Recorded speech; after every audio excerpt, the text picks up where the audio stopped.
Please subscribe Sadhguru Sai Creations.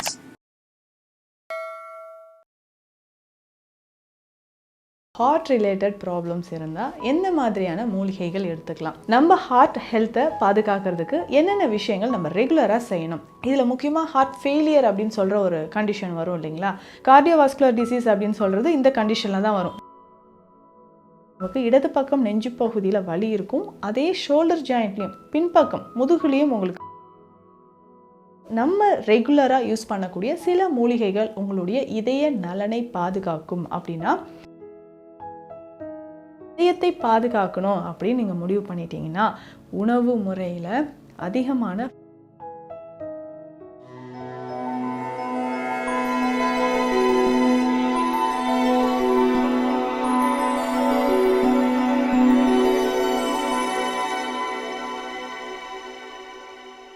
Sadhguru Sai creation viewers அனைவருக்கும் வணக்கம். நான் டாக்டர் நித்யா, சித்தா ஃபிசிஷியன். இந்த பதிவில் நம்ம என்ன பார்க்க போகிறோம்? ஹார்ட் ரிலேட்டட் ப்ராப்ளம்ஸ் இருந்தால் எந்த மாதிரியான மூலிகைகள் எடுத்துக்கலாம்? நம்ம ஹார்ட் ஹெல்த்தை பாதுகாக்கிறதுக்கு என்னென்ன விஷயங்கள் நம்ம ரெகுலராக செய்யணும்? இந்த மாதிரியான சில மூலிகைகள் நமக்கு ஹெல்ப் பண்ணுமா? இப்போ ஹார்ட் ப்ராப்ளம் இருந்துன்னா நிறைய பேருக்கு இதுதான் தெரியாத ஒரு விஷயமா இருக்குது. இது உண்மையிலேயே ஹார்ட் ப்ராப்ளமா இல்லை நார்மலாக கேஸ் ட்ரபிளாக இருக்குமா அப்படின்ற மாதிரி ஒரு சந்தேகத்தோடையே இருப்பீங்க. இப்போ நார்மலாக ஒரு சிலருக்கு ஹார்ட் பீட் ரொம்ப அதிகமாக இருக்கிற மாதிரி இருக்கும். டாக்கிகார்டியா அப்படின்னு சொல்கிறது, பால்பிட்டேஷன் அப்படின்னு சொல்கிற ஒரு விஷயம். நெஞ்சு படபடப்பு இருந்துக்கிட்டே இருக்குங்க, மூச்சு வாங்குது, கொஞ்சம் தூரம் நடந்தாலும் எனக்கு அதிகமாக மூச்சு வாங்குற மாதிரி இருக்குது அப்படின்னு சொல்லுவாங்க. ஸோ இது எல்லாமே ஹார்ட் கொஞ்சம் வீக்காக இருக்குது, ஹார்ட் மசில்ஸ் வீக்காக இருக்குது அப்படின்னு நம்ம தெரிஞ்சுக்கலாம். இதில் முக்கியமாக ஹார்ட் ஃபெயிலியர் அப்படின்னு சொல்கிற ஒரு கண்டிஷன் வரும் இல்லைங்களா? அது என்னென்னா, ஹார்ட் பம்ப் ஆகுது இல்லைங்களா, அதோட ரேஷியோ நமக்கு குறையிறது. ஸோ அது சரியாக பம்ப் பண்ணி நம்மளுடைய பிளட்டை உடல் முழுவதும் அது செலுத்த முடியாமல் போகிற ஒரு விஷயம் அதனால் ஏற்படுறது. இது ஆக்சிஜன் நம்ம உடலில் குறைபாடு இருந்தாலும் வரக்கூடிய ஒரு விஷயமாக தான் இருக்குது. ஸோ ஆக்சிஜன் குறைபாடு நம்ம உடலில் எப்போல்லாம் ஏற்படுது? சரியாக நம்ம ப்ரீத் பண்ணாமல் இருக்கும்போதோ இல்லை ஆக்சிஜன் லெவல் நார்மலாகவே நம்ம உடலில் குறைஞ்சி இருக்கும்போதோ ஹார்ட் இந்த மாதிரி ஃபெயிலியர் அப்படின்ற ஒரு விஷயம் வரலாம். ஹை பிளட் ப்ரெஷர் இருந்தாலும் இந்த கண்டிஷன் வரலாங்க. இப்போது இதில் முக்கியமாக கொரோனரி ஆர்டரி டிசீஸ் அப்படின்னு நம்ம சொல்கிறது, ஹார்ட்டில் இருக்கக்கூடிய அந்த இரத்த நாளங்களில் ஏதாவது அடைப்பு ஏற்படுறது, இதய தசைகளுக்கு இரத்த ஓட்டம் போகாமல் இருக்கிறது. இந்த கண்டிஷன்னாலையும் நமக்கு கரோனரி ஆர்டரி டிசீஸ். இந்த கரோனரி ஆர்டரி டிசீஸ்னால தான் ஹார்ட் நிறைய பேருக்கு ப்ராப்ளம் வருது. ஸோ அங்கங்கே நமக்கு பிளாக்கேஜ் ஏற்படுறது. நீங்கள் டெஸ்ட் எடுத்து பார்த்தீங்கன்னா கரெக்டாக சொல்லுவாங்க, 3 பிளாக்ஸ் இருக்குது, 4 பிளாக்ஸ் இருக்குது, ஸோ இத்தனை இடங்களில் அடைப்பு இருக்குது, உடனே இதுக்கு சர்ஜரி பண்ணணும் இல்லை ஸ்டண்ட் வைக்கணுங்க அப்படின்ற மாதிரிலாம் சொல்லுவாங்க. கார்டியோவாஸ்குலர் டிசீஸ் அப்படின்னு சொல்கிறது இந்த கண்டிஷனில் தான் வரும். ரத்த ஓட்டம் போகாமல் இருக்கிறது, ஹார்ட் பீட் குறையிறது, இந்த மாதிரியெல்லாம் கண்டிஷன் வருது. ஸோ இதில் முக்கியமாக பார்த்திங்கன்னா இந்த அத்ரோஸ்க்ளரோசிஸ் அப்படின்னு சொல்கிறதும் ஹார்ட் வெசல்ஸில் நமக்கு பிளாக்கேஜ் ஏற்படுறது, அதாவது பிளேக்ஸ் படிஞ்சிரும், அது கொழுப்போ இல்லை கால்சியமோ நமக்கு ஹார்ட்டில் படிகிறதுனால வரக்கூடியது. அப்போ பொதுவாகவே நம்மளுடைய இதயத்தை பாதுகாக்கிறதுக்கு என்னங்க பண்ணலாம்? ஸோ முதல்ல பிளட்டில் நமக்கு கொழுப்புச்சத்து அதிகமாக இருக்கா அப்படின்றத செக் பண்ணிக்கோங்க. அதுவும் முக்கியமாக பேட் கொலஸ்ட்ரால் லெவல் உங்கள் ரத்தத்தில் அதிகமாக இருந்துச்சுன்னா கண்டிப்பாக அது இதயத்தை பாதிக்கக்கூடியதாக இருக்கும். அதற்கு அடுத்தது பார்த்திங்கன்னா பிளட் ப்ரெஷர் உங்களுக்கு எவ்வளோ இருக்குன்னு செக் பண்ணிக்கோங்க. ஸோ கண்டினியூஸாக தொடர்ந்து பிபி உங்களுக்கு அதிகமாகவே இருந்ததுன்னா இதயம் சம்மந்தப்பட்ட பிரச்சனைகள் வர வாய்ப்புகள் ரொம்ப அதிகம். ஸோ அதில் முக்கியமாக இதயம் சம்மந்தப்பட்ட பிரச்சனைகளில் வர்றதில் முக்கியமானதுன்னு பார்த்தீங்கன்னா இந்த பிளட் ப்ரெஷர்னால் வரக்கூடியதான். ஸோ சடனாக ஒரு சிலருக்கு ஸ்ட்ரோக் வருது இல்லைங்களா, அந்த மாதிரி ஹார்ட் அட்டாக் வர்றதுக்கும் வாய்ப்புகள் அதிகம். சடனாக லார்ஜ் அமௌண்ட் ஆஃப் ப்ரோட்டீன் நீங்கள் இன்டர்னலாக எடுக்கும்போது ஹார்ட்டில் இந்த மாதிரி ப்ராப்ளம் வர வாய்ப்பு இருக்குது. ஸோ அதனால தான் பார்த்திங்கன்னா ரொம்ப டக்குன்னு நார்மலாக இருந்த மாதிரி இருந்துட்டு ஜிம்மில் ரொம்ப ஹார்ட் ஒர்க் அவுட்ஸ் பண்ணுறாங்கன்னு வச்சுக்கோங்களேன், அவங்களுக்கும் இந்த ஹார்ட் ஃபெயிலியர் ஏற்பட வாய்ப்புகள் இருக்குது. அதனால் நீங்கள் எடுக்கக்கூடிய ப்ரோட்டீன் நீங்கள் உங்கள் பாடிக்கு, உங்கள் ஹைட்டுக்கும் வெயிட்டுக்கும் எவ்வளோ கிராம்ஸ் பர் டே நீங்கள் எடுக்கணுன்றதை செக் பண்ணிவிட்டு டாக்டர்கிட்ட நல்லா கன்சல்ட் பண்ணிவிட்டு அதுக்கப்புறம் அந்த ப்ரோட்டீனை நீங்கள் கன்சியூம் பண்ணிங்கன்னா ஸோ நம்ம பாடியில் ஹார்ட் ஹெல்த் நார்மலாக இருக்கும் அப்படின்னே சொல்லலாங்க. நம்ம ரெகுலராக யூஸ் பண்ணக்கூடிய சில மூலிகைகள் உங்களுடைய இதய நலனை பாதுகாக்கும். அப்படின்னா எந்த மாதிரியான மூலிகைகள்ன்றதை தெரிஞ்சுக்கலாம். ஸோ வல்லாரை ரொம்ப முக்கியம். ஸோ வல்லாரை கீரையை பொறுத்த வரைக்கும் இது இதயத்திற்கு மட்டும் கிடையாது, நம்ம உடலில் ரத்த ஓட்டத்தை சீராகவும் பிளட் ப்ரெஷரை நார்மலாக வச்சுக்கிறதுக்கும் லிவருக்கும் சரி கிட்னிக்கும் சரி ரொம்ப இம்பார்ட்டண்ட்டான ஒரு மூலிகை அப்படின்னா வல்லாரை. இந்த வல்லாரையை பொடியாகவும் நம்ம எடுத்துக்கலாம். ஸோ அடுத்தது முக்கியமான ஒரு மூலிகைனா தூதுவளை நம்ம எடுத்துக்கலாம்.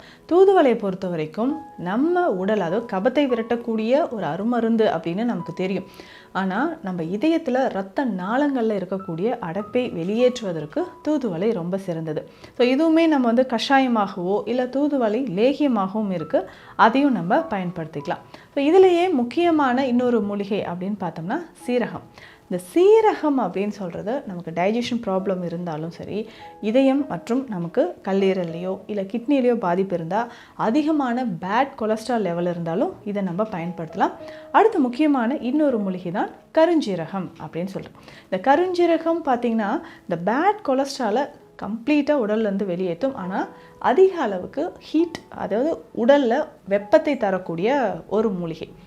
அதனால தான் நம்ம ஹார்ட் பீட்டை ஸ்டிமுலேட் பண்ணுறதுக்கு, ஹார்ட் பீட் நார்மலாக இருக்கிறதுக்கு இது நமக்கு ரொம்ப ரொம்ப முக்கியமான ஒரு மூலிகை தான் இந்த கருஞ்சீரகம். இந்த கருஞ்சீரகம் நம்ம டீ மாதிரி ரெகுலராக எடுத்துக்கலாங்க. எப்படி பயன்படுத்தலாம் அப்படின்னா, ஒரு 1/2 டீஸ்பூன் பவுடர் எடுத்துக்கோங்க. கருஞ்சீரகம் பொடி ஒரு 1/2 டீஸ்பூன் அளவுக்கு எடுத்து 2 கிளாஸ் தண்ணியில் போட்டணும். 2 பல் பூண்டு, ஒரு 1/2 ஸ்பூன் அளவுக்கு சோம்பு. ஸோ இதை 3மே போட்டு நல்லா பாயில் பண்ணணும். ஸோ இதை கஷாயமாக நம்ம இந்த டீ மாதிரி இதை எடுக்க நம்ம உடலில் இருக்கக்கூடிய இந்த தேவையில்லாத கழிவுகள் இரத்த நாளங்களில், ஸோ மைன்யூட் வெசல்ஸ்லாம் இருக்கக்கூடிய இந்த பிளாக்கேஜ் கரைய ஆரம்பிச்சிடும். இன்னும் ஒரு சிலருக்கு நமக்கே தெரியாமல் இந்த டீப் வெயின் த்ராம்போசிஸ் மாதிரியான பிரச்சனைகள் இருக்கும் இல்லைங்களா. ஸோ கால்களில் நமக்கு வெயின்ஸில் அதிகமாக இரத்த கட்டு இருக்கிறது, இல்லை இதயத்தில் இருக்கக்கூடிய ஆர்ட்ரிஸில் நமக்கு ரத்தம் கட்டி இருக்கிறது, ஸோ அங்கே கொலஸ்ட்ரால் சேர்ந்துருக்கிறது, இது எல்லாமே சரி செய்கிறதுக்கு நமக்கு இது ரெகுலராக யூஸ் பண்ணிக்கலாம்.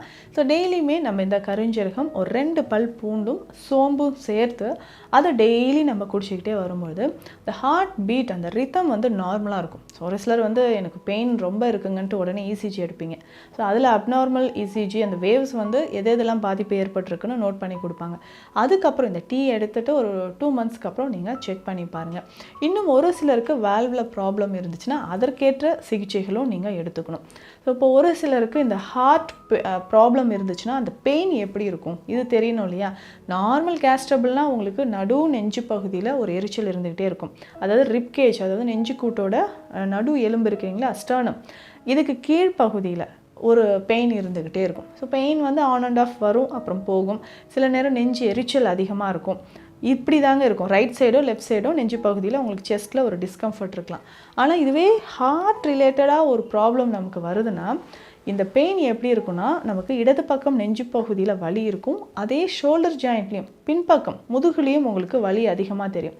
இது அப்படியே கை விரல்கள் வரைக்குமே, உங்களுக்கு லெஃப்ட் சைடில் கை விரல்கள் வரைக்குமே அந்த பெயின் ரேடியேட் ஆகிறது உங்களுக்கு நல்லாவே தெரியும். அப்போ பெயின் கையை தூக்கவே முடியாத மாதிரி, அசைக்க முடியாத மாதிரி, லெஃப்ட் சைட் செஸ்ட்டில் ஒரு பெயின் அண்ட் டிஸ்கம்ஃபர்ட் இருந்துக்கிட்டே இருக்கும். ஸோ திரும்பவும் உடல் முழுவதும் பார்த்திங்கன்னா வியர்வை அதிகமாக வருது, நெஞ்சு பகுதியில் அதிகமான ஒரு பாரம் தெரியுது. ஸோ ஏதோ ஒரு பெரிய வெயிட் எடுத்து உங்கள் நெஞ்சு மேலே வச்ச மாதிரி இருக்கிறது. ஸோ இந்த சிம்டம்ஸ் எல்லாமே பார்த்திங்கன்னா உங்களுக்கு ஹார்ட் ரிலேட்டட் ப்ராப்ளம் இருந்துச்சுன்னா வரக்கூடியது. இந்த மாதிரி இருந்தால் உடனடியாக மருத்துவ சிகிச்சை உங்களுக்கு தேவைப்படுது. ஸோ ரெகுலராக உணவில் மஞ்சள், அதுக்கப்புறம் பூண்டு ரெகுலராக எடுத்துக்கணுங்க. இதில் காட்டு சீரகம் அப்படின்னு சீரகத்திலே இன்னொரு வகை இருக்குது. இதுவுமே இதய தசைகளை வலிமைப்படுத்தக்கூடியது தான்.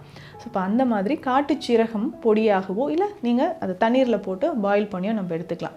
அதே மாதிரி இதயத்தை பாதுகாக்கணும் அப்படின்னு நீங்கள் முடிவு பண்ணிட்டீங்கன்னா உணவு முறையில் அதிகமான ஃபைபர் கண்டென்ட் இருக்கிறதும், விட்டமின் B12 இருக்கக்கூடிய உணவுகளும், தைமின் இருக்கக்கூடிய உணவுகளும் அதிகமாக எடுத்துக்கணும். ஸோ ரெட் ரைஸ் நிறைய நீங்கள் எடுத்துக்கலாம். ஸோ அதிகமான ஆயில் ஐட்டம்ஸ்லாம் அவாய்ட் பண்ணிவிட்டு அசைவ உணவுகள் எடுக்கிறதையும் தவிர்த்துட்டு நிறைய ஃப்ரூட்ஸ் அண்ட் வெஜிடபிள்ஸ் எடுத்துக்கலாம்.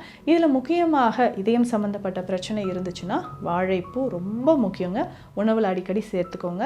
மாதுளை, அத்திப்பழம் இல்லைனா அத்தி பிஞ்சு உணவில் நிறைய சேர்த்துக்கலாம். பப்பாளி. ஸோ இந்த ஃப்ரூட்ஸ் வந்து அதிகமாக சாப்பிடும்போது இதய தசைகளுக்கும் இது ரொம்ப ரொம்ப நல்லதுன்னு சொல்லலாம். அதே மாதிரி மாதுளை சாறு, நீங்கள் சுகர் எதுவுமே ஆட் பண்ணாமல் டெய்லி ஒரு மாதுளை சாறு குடிச்சிட்டே வாங்க. இதில் இருக்கக்கூடிய பாலிஃபினால்ஸ் இதயத்திற்கும் ரொம்ப ரொம்ப நல்லது. ஸோ இந்த பதிவில் நம்ம சொல்லியிருக்கக்கூடிய விஷயங்கள், ஸோ இதய நலனை பாதுகாக்க நிறைய விஷயங்களை நான் ஷேர் பண்ணியிருக்கேன். ஸோ இந்த பதிவு உங்களுக்கு யூஸ்ஃபுல்லாக இருக்கும்னு நினைக்கிறேன். மீண்டும் அடுத்த பதிவில் சந்திக்கலாம். நன்றி.